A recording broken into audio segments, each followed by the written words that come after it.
lost of trees. The last trees I see along the road are bent.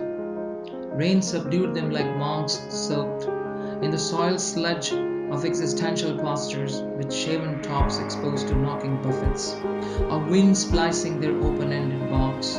Just there among an anadamic pile of leaves, a footpath swirls into a strip of your memory. Fledging a brimmed canister of water on the road, there we had a conversation about drowning. Now the dead hollow of bloated oak carries our languid wasted on convincing ourselves, not the common pits of regrets, but a needle, tunnels, jammed arteries in blood, despite cold hazy quilting of city, in which our love waged an ascetic silence, like a designed whole bodies, meant to meditate, shrink, and drip unnoticed. I see there is a faith in some branches, which like our limbs try to cover space with grace.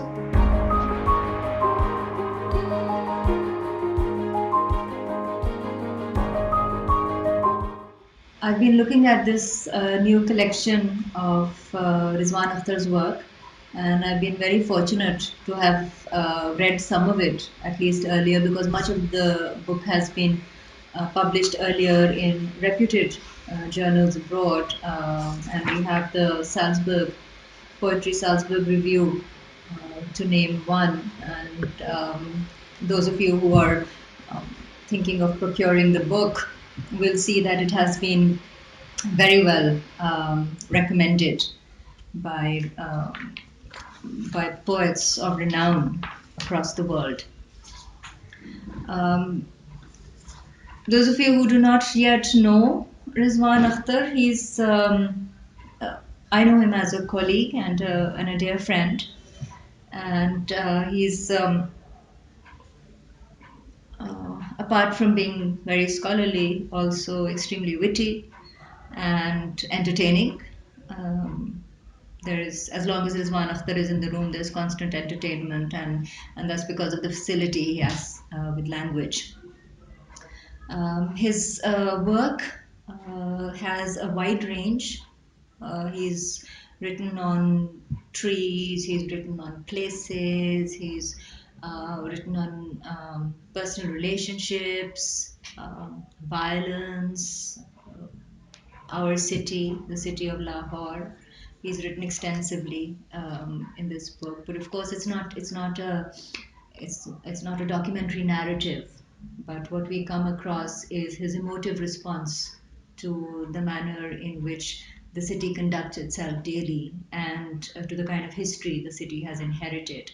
And the title being Lahore, I am coming, talks loud of his allegiance to this city, on which he takes a paradoxical position as of a traveler who's come as if just arrived to the city. Um, those of you who go on to read his work will see that his poetry is rich, layered, very textured, extremely sensuous. You will see shades of writers like Walcott, Heaney, um, Yeats here and there, a little bit of Eliot, just a whiff here and there, quite a bit of Larkin in the tone. And as Mr. Sirjudin once said, after the movement, people never recovered from it, and the movement just went on forever. And she said this with reference to Tawfiq Rafat's work. This, of course, is a much younger poet here that we have. Um, so you will encounter much of stylistic pleasure in this in his verse. The sensuous feel of it, as I have said already, harks back to renowned poets. Yet the voice is distinctly Rizwan Akhtar's own.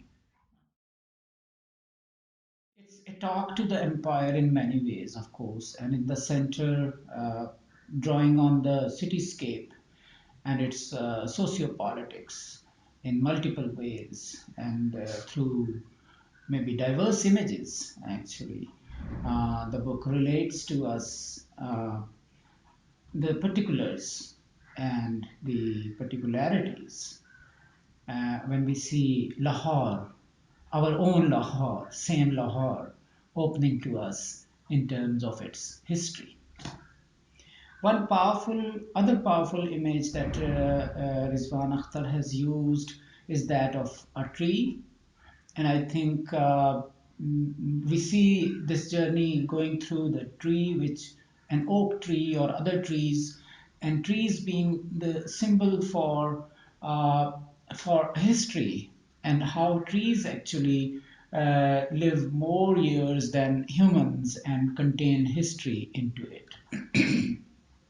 That's very interesting, actually, and I think one has to read trees to know the history of the land. A third element that really inspires about, not that there are not other elements, there are many, but then this element of the ghazal tradition that and very much belongs to the literary Lahore that Rizwan Akhtar has picked on is really marvelous, because I think he very openly then tries to connect to Agha Shahid Ali, who has been actually transforming ghazal form in English and English literature. That, as part of it, I think he is very much connected to the inland reality of great poets in tradition, like Tawfiq Rafat, for that matter, who he mentions here and talks about him. And that brings us, in many ways, Lahore as part of the Pakistani idiom, which we have been struggling a lot throughout history of and journey, the poetic journey that we carry along. So I think Rizwan Akhtar's work is really a sort of raindrop for us in terms of adding to the rain that is continuously going on. And I hope that the rain continues. Thank you so much. Lahore I'm coming, and two things have really impressed me. Number one is the theme of the book, the diversity, that is the thematic diversity, and number two is the poetic diction, the poetic language which is used, the images and symbols and metaphors. And you see, of course, he's one of those very few poets who have that experience of being in the West and in the East, and that sensibility, being in the East and in the West, he has combined that in his poetry. And he's written about Lahore, he's written about the loss of culture which he witnessed in Lahore, and then he went abroad and came back after 5-6 years and saw that a lot has changed in Lahore. You see, so he writes about the loss of whatever he saw when he was here, the loss of culture, and of course at the same time the poetic diction is extremely important. We are familiar with certain things in poetry, in literature, and Rizwan has done a wonderful job by, he defamiliarizes those things which we are familiar with. So that is where he excels his contemporaries as a poet, writing in the English language. Another important point is the form. Rizwan Akhtar is deeply interested in the poetic form. He's referred to the Urdu ghazals, the form of Urdu ghazals, and he's referred to so many other forms in his poems and his poetry. And he gives his experience a new poetic form. You see, the romantic element traditionally, which we associate with the images, he takes it out and adds it a new meaning, gives it a new twist to the same image which the other poets used previously. So that is where he stands out as a poet. Poetry written in English in Pakistan, as many would agree, still does not have a substantial, representation as poetry is being written in other parts of the world where English is not the first language. So when I was writing, or when I started writing in English, I was also aware of the fact that I come from a background where there's a very strong tradition of poetic literature both in Arabic, Persian, and other regional languages of the subcontinent. So definitely the question of inspiration is very relevant. And as I grew and became introduced to certain writers, I started reading romantics. Later on, when I came out of the college and went to the university, I developed interest in more modern poets like W.H. Auden and T.S. Eliot, and later on, as time passed, poets like Dylan Thomas, W.B. Yeats. So these were some of the poets, 20th century English poets, who inspired me. But at the same time, I was reading my own literature, literature in my own language. So my mind was constantly shifting between, let's say, two worlds or two domains, two statics, what was often called East and West. And out of this, traffic between East and West came the poetry, which is definitely written in English language, but which also caters to the local ethos, the local culture, and the local values. Quite often, the phrase "local idiom" is used when we talk about Pakistani poetry written in English. But what exactly is the local idiom is still, a thing which we can not exactly identify, but which is something that lurks behind the verse, behind the poetry written by Pakistani writers. So my understanding of poetry in English is that it is concurrently something that is linked to your past and to your present, to your historical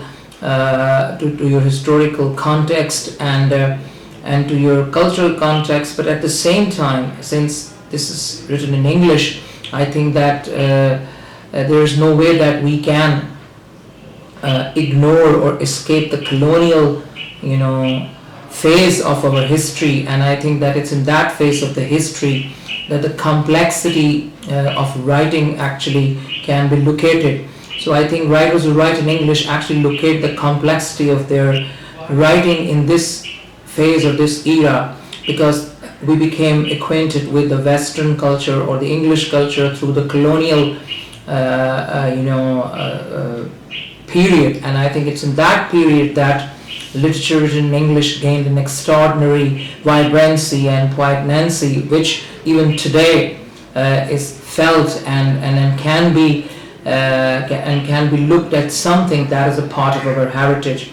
So I think that using these multiple contexts, these multiple historical contexts, you see, my understanding of poetry also emerges as something that is definitely something that cooperates with the past, but that also anticipates a future that is not necessarily is future of a poetry which is purely English. But I think that since the language is English, the aesthetics is partly English, but I think that at the same time the local element or the indigenous, what you call indigenous element is also there. So it's very heartening to find somebody who has been courageous enough to take up an extremely difficult genre, which is poetry, and has put out a collection of poems which have considerable promise.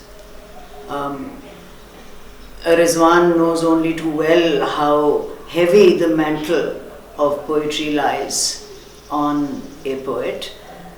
What a great responsibility he carries, because he too is going to ultimately work towards, through his poetry, to work towards the kind of redress that poetry offers. So with that great responsibility in mind, he has ventured forth. I think it is very much a venturing forth. and I think that generally young poets should be encouraged. They can be guided if there is an appropriate guide. Adulation should come much later. I think that adulation is a dangerous thing, and it needs to really be deserved and earned. So I think encouragement and support are important. And I think that Lahore has extended that encouragement and support to Rizwan and his work. And I hope that he will go far, that he will continue his journey, so that arriving in Lahore doesn't mean the end of a journey. It should be, Lahore, I am coming, but I'm going to take off again. So the journey continues. And I feel that that is important. It is very much a famished road, and the more famished it is, the more, I think, conducive it is to creativity, both on part of the writer as well as on part of the reader. So I wish him well, and I hope that he travels and he continues to travel.